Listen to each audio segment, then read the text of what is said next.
ప్రశ్న నెంబర్ 1, అసలు ఐఆర్ఎఫ్సి ఒప్పందం ఎందుకు విఫలమైంది? దానికి ప్రధానమైనటువంటి ఒక సంకటం ఏం చెప్పినారు?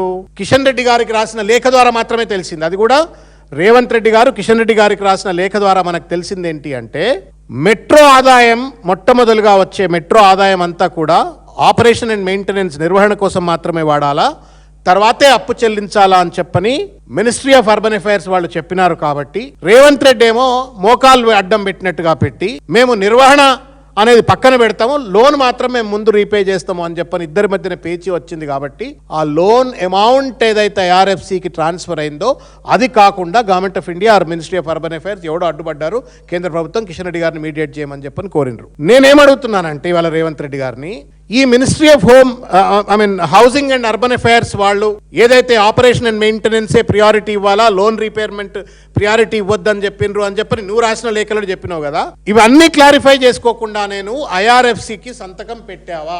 ఐఆర్ఎఫ్సితో చేసుకున్న ఒప్పందంలో హౌసింగ్ అండ్ అర్బన్ అఫైర్స్ వాళ్ళు లేవనెత్తినటువంటి ఈ ఆపరేషన్ మెయింటెనెన్స్ తర్వాతనే లోన్ రీపేమెంట్ చేయాలన్నటువంటి ఒక చిక్కుముడి ఏదైతుందో అది తెలిసే సంతకం పెట్టినవా, లేదు దానికి కావాలని దాచిపెట్టి నువ్వు ఒంటెద్దు పోకడ లెక్క సీతయ్య ఎవడి మాట వినడు కాబట్టి నీకు నువ్వుగానే నువ్వు సంతకం పెట్టినావా? రేవంత్ రెడ్డి సమాధానం చెప్పాలా అని చెప్పి నేను కోరుతా ఉన్నాను. రెండవదైతే ఇవాళ దేశంలో ఏ మెట్రో రైల్ ప్రాజెక్టులకైనా ఇది మే 25కు ముందే తెలుసు. బికాజ్ ఆ సంతకం పెట్టి ఎస్పీఐ అగ్రిమెంటు, ఈ లోను, ఇవన్నిటికి ముందే జగమెరిగిన సత్యం. ముఖ్యమంత్రి హోదాలో కూర్చున్నావు కాబట్టి, అది కూడా మున్సిపల్ మంత్రి కాబట్టి, అది కూడా మెట్రో రైలుకి సంబంధించిన నిర్ణయాలు తీసుకుంటున్నావు కాబట్టి రాష్ట్రంలో ఏ రకమైన ప్రెసిడెన్స్ ఉందని చెప్పని నువ్వు తెలుసుకుంటావు అని చెప్పని అనుకుంటున్నా. తెలిసిన తర్వాత కూడా నువ్వు ఆర్థిక శాఖ, తర్వాత పట్టణాభివృద్ధి శాఖ, కేంద్ర పట్టణాభివృద్ధి శాఖ, వీళ్ళెవరితో నీ పరిష్కారం, వివాదం పరిష్కారం కాకముందే ఈ ఒప్పందం సంతకం పెట్టమని నీకెవరు చెప్పినారు? ఏ దేవుడు పర్మిషన్ ఇస్తే నువ్వు ఐఆర్ఎఫ్సితో ఒప్పందం చేసుకున్నావు? అసలు ఇంటర్నల్ గా ఎక్స్టర్నల్ గా నీకు గ్రీన్ సిగ్నల్ ఇచ్చింది ఎవడు?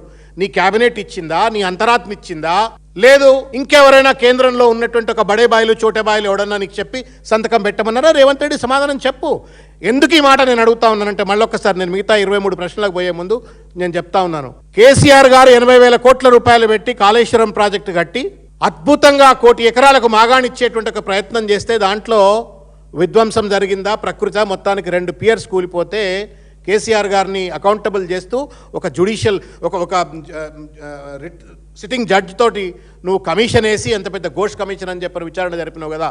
ఈ 13,000 కోట్ల రూపాయల లోనును ప్రజల మీద రుద్దేటప్పుడు కనీస నియమ నిబంధనల పైన, అగ్రిమెంట్లలో ఉన్న లోటుపాట్ల పైన, కేంద్ర ప్రభుత్వంతో ఉన్న వివాదాల పైన కనీస విశ్లేషణ ఉండదా రేవంత్ రెడ్డి గారు? ఒకవేళ చేస్తే నువ్వు మాకు సమాధానం చెప్పమని కోరుతా ఉన్నాను. మీ తాత జాగీర్లు కాదు రాష్ట్రం అంటే. ప్రజల సంపద అనేది అనుముల కుటుంబం యొక్క ఖజానా కాదు, ఇది ప్రజల సంపద ఇది. కాబట్టి ప్రజలకు, ప్రజల ప్రభుత్వం కాబట్టి సమాధానం చెప్పాలా? నేను 2 ప్రశ్నలు అడిగాను. 3వ ప్రశ్నకు నేను సమాధానం అడుగుతా ఉన్నాను. మీరేమంటా ఉన్నారు? ఈ లోనుకు సంబంధించిన వ్యవహారములో అన్ని పూర్వ షరతులన్నీ కూడా మేము నెరవేర్చినాము అని చెప్పని రేవంత్ రెడ్డి గారు కిషన్ రెడ్డికి రాసిన లేఖలో రాసిండ్రు. కిషన్ రెడ్డి గారు కౌంటర్లో ఏం చెప్పినారు? ఒక్క షరతు కూడా వీళ్ళు ఫుల్ఫిల్ చేయలేదు, నాకేం సంబంధం లేదు అని చెప్పని కిషన్ రెడ్డి గారు బయట పెట్టినారు. నేను అడుగుతా ఉన్నాను, ఇదేం లవ్ అఫైర్ కాదు బిట్వీన్ కిషన్ రెడ్డి గారు అండ్ రేవంత్ రెడ్డి గారు.